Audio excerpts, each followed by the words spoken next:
बिस्मिल्लाहिर्रहमानिर्रहीम, अस्सलाम वालेकुम। मैं समी इब्राहिम और आप देख रहे हैं हमारा यूट्यूब और फेसबुक चैनल।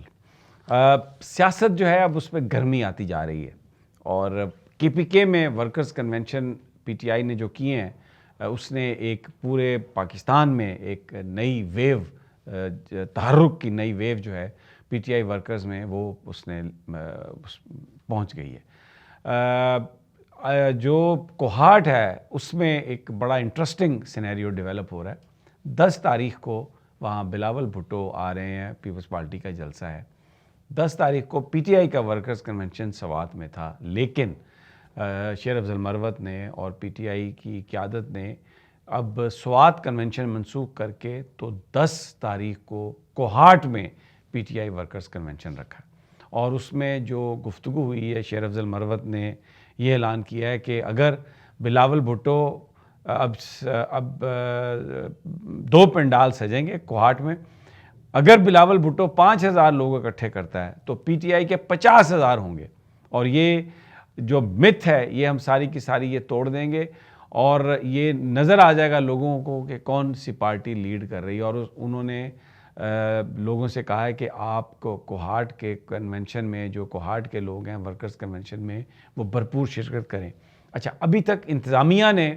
कोई इजाज़त नहीं दी पीटीआई को कोहाट में अपना वर्कर्स कन्वेंशन करने की, लेकिन पिछले 2-3 हफ्तों में हम ये देख रहे हैं कि इजाज़त मिले ना मिले, जहाँ पर पीटीआई वर्कर्स के कन्वेंशन का ऐलान होता है वहाँ पे हज़ारों की तादाद में लोग आ जाते हैं और जो लॉ इन्फोर्समेंट है, पुलिस है, उनके बस में नहीं है कि वो उनको रोक सके।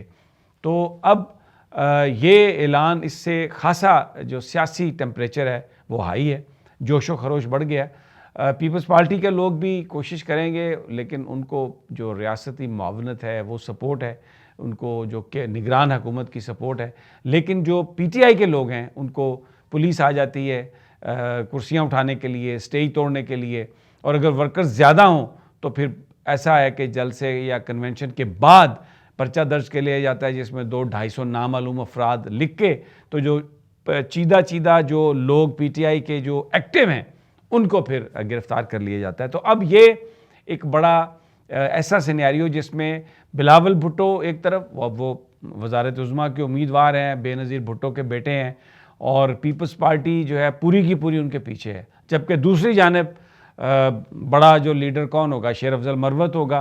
पीटीआई के वर्कर्स होंगे। तो ये अगर इसमें पीटीआई की जो पार्टिसिपेशन है, जैसे शेर अफजल मरवत ने कहा है, अगर इस तरह से हो जाती है तो ये एक बहुत बड़ा सियासी धचका पीपल्स पार्टी को केपी में लगेगा। तो वेरी इंटरेस्टिंग सिनेरियो ये बन रहा है और अब लेट्स सी कि इसमें कैसे अनफोल्ड होता है, क्या कन्वेंशन की इजाज़त मिलती है, क्योंकि अगर कन्वेंशन की इजाज़त ना मिले तो फिर ज़बरदस्ती पीटीआई को वहाँ पर कन्वेंशन नहीं करना चाहिए, इसलिए कि बिलावल भुट्टो वहाँ पर आ रहे होंगे, वो मोहतरमा बेनज़ीर भुट्टो के साहबजादे हैं। तो जो लोग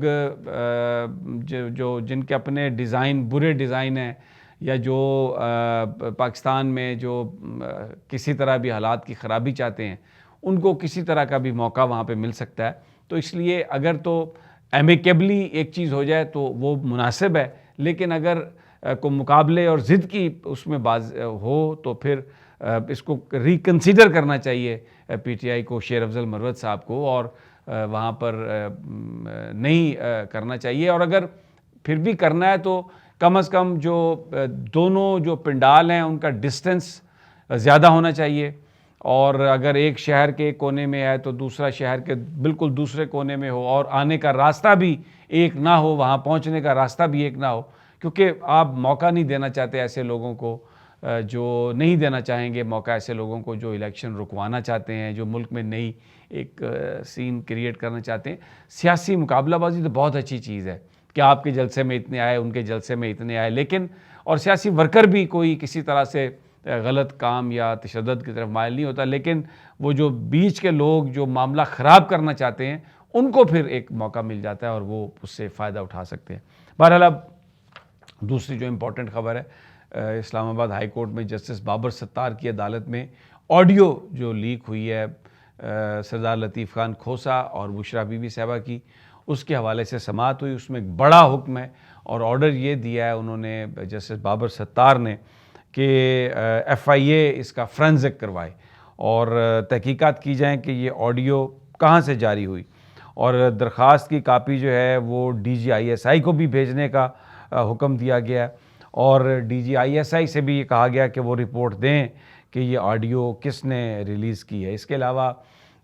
FIA, पैमरा और PTA को भी नोटिस जारी कर दिए गए हैं,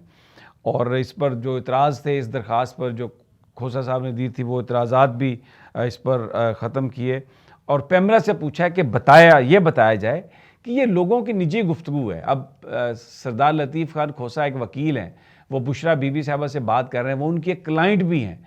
तो उनकी जो गुफ्तगू है दो अफराद के दरमियान, उसको टीवी पे चलाया जा रहा है, उसको स्कैंडल बनाया जा रहा है। वो कैसे चल रही है, किस कानून के तहत चल रही है, किसने इसको रिकॉर्ड किया, और फिर वकील जो है उसकी और क्लाइंट की जो बात है वो प्रोटेक्टेड है, उसको सिक्योर उसको होना चाहिए, और वो बात अब कोई भी बंदा नहीं कर सकता। वो जो उनकी जो वो प्रिविलेज हैं उसकी वो ब्रीच है। तो ये वहाँ पर ये बड़ा इम्पोर्टेंट पॉइंट था जिस पर ये नोटिस जारी किए हैं और बाबर सत्तार साहब ने बात की है। तो ये कहा खोसा साहब ने कि वकील और मुवक्किल के दरमियान गुफ्तगू पर इस्तेहकाक होता है। इस पर अदालत में बड़े जो रिमार्क्स हुए, जस्टिस बाबर सत्तार ने कहा कि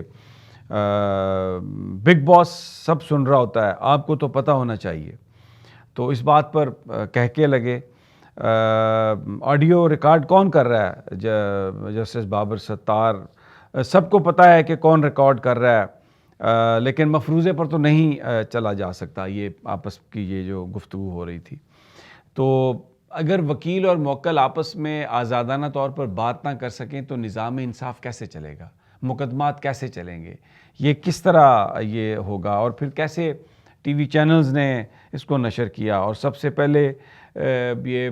ट्विटर पर ये आई, तो ये पता हो जाए कि ये रिलीज़ किसने की, तो फिर उस तक हम पहुंच सकते हैं। तो ये कहा